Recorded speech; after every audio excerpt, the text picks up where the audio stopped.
In about 24 hours, Apple's going to be having its Scary Fast event. You know it's going to be about Macs, as the invite had the Mac Finder logo on it. We're going to talk about 3 other things that may be in the event. What we do know about the event is that it's scheduled for 5 p.m. California time. That's surprising because Apple's never done an event before at that time.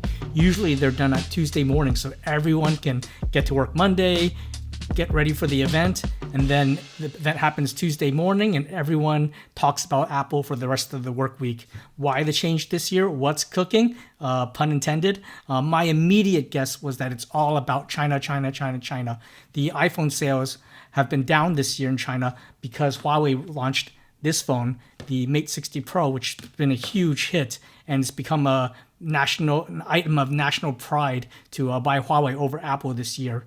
Fortune magazine reports that iPhone 15 prices are being slashed by as much as 100% in preparation for 11/11 Singles Day sales in China. Counterpoint says that Apple's iPhone sales have dropped 10% this year. That's more than the 4% industry-wide mobile phone sales drops. China Daily reports that Huawei has now overtaken Apple as the number 1 mobile phone supplier in China. Despite China being Apple's number 2 market, I feel as if they've never focused enough on the China customers.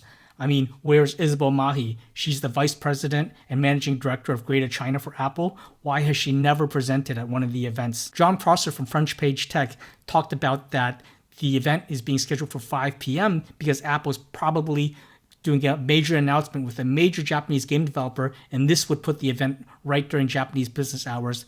The source of this rumor came from Joe Rosigno from Mac Rumors. He tweeted that Mac Rumors had received word about this announcement. I think this is very likely to be true.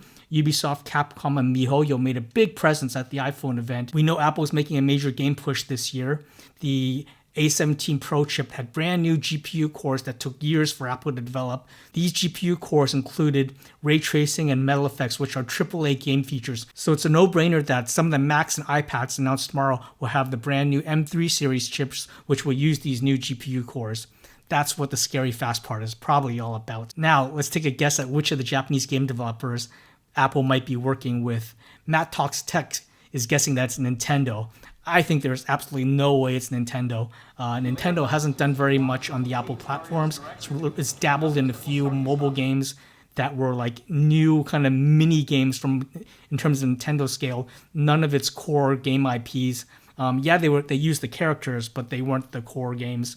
And Nintendo is a hardware manufacturer, remember, and most of their sales comes from unique games sold on their own platforms. So I don't think there's any way that's going to be Nintendo. Capcom now, I think that's very, very likely. They've already been dancing with Apple the last year. Resident Evil Village already came out.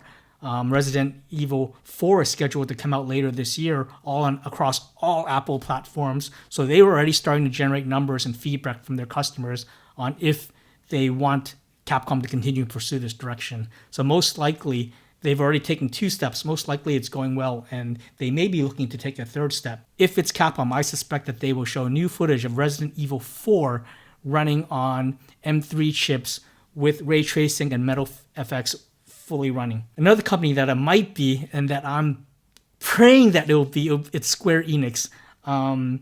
Square Enix is a heavy iOS developer. They've released so many games, maybe even 100 games on iOS already.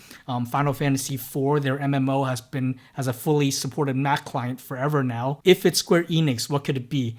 The only thing I can think of is that Final Fantasy Rebirth will be announced to be available on all Apple platforms next year when it's generally made available. Now, the last Japanese company that we should talk about is From Software.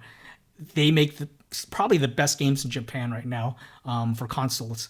But there's no way it's going to be From Software. They've never even made an iOS game, so they haven't even begun a relationship with Apple. Highly unlikely that they would make such a big jump. All right, besides Japanese companies, maybe it's not Japanese companies, maybe it's Chinese game companies. There's 2 Chinese game companies that we should talk about that develop games to the quality that Apple might want to work with them.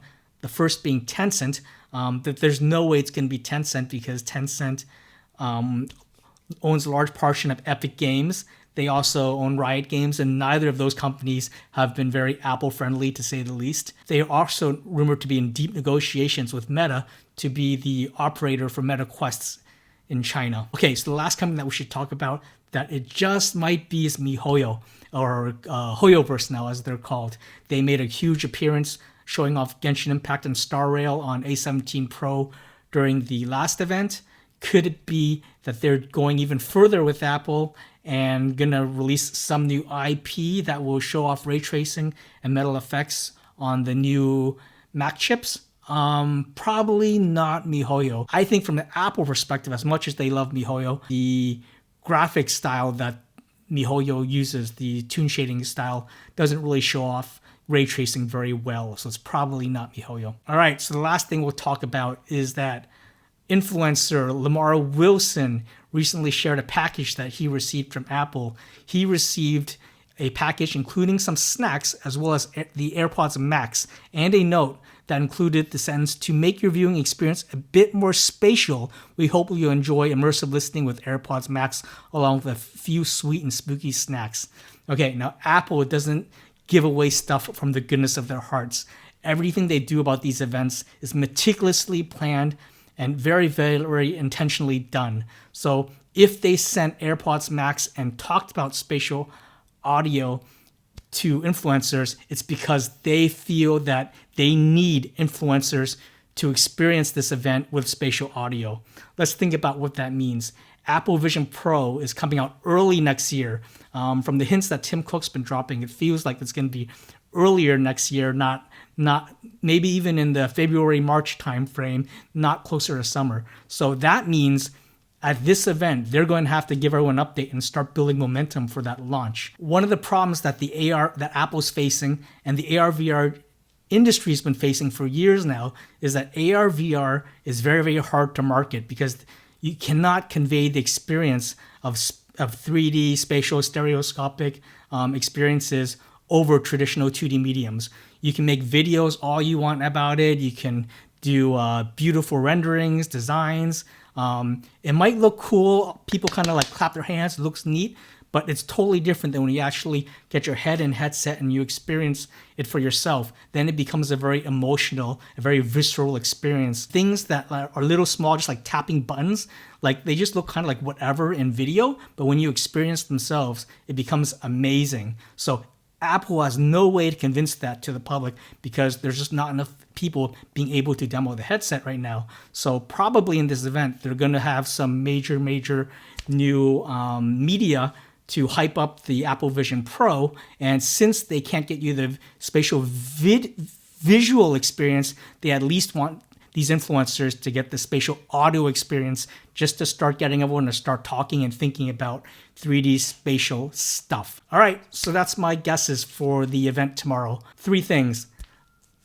Late night is catered towards China, so there's going to be some call outs to China to try to get the China community super hyped up and engaged in the Apple brand again. 2, they're working with some major Japanese or Chinese developer. It's going to be either Capcom, Square, or Mihoyo. Most likely it's going to be Capcom, and I think they're going to show new footage of Resident Evil 4 on the new Macs with ray tracing and metal effects, and they're going to announce Dragon's Dogma 2 next year is also going to be coming to all Apple platforms.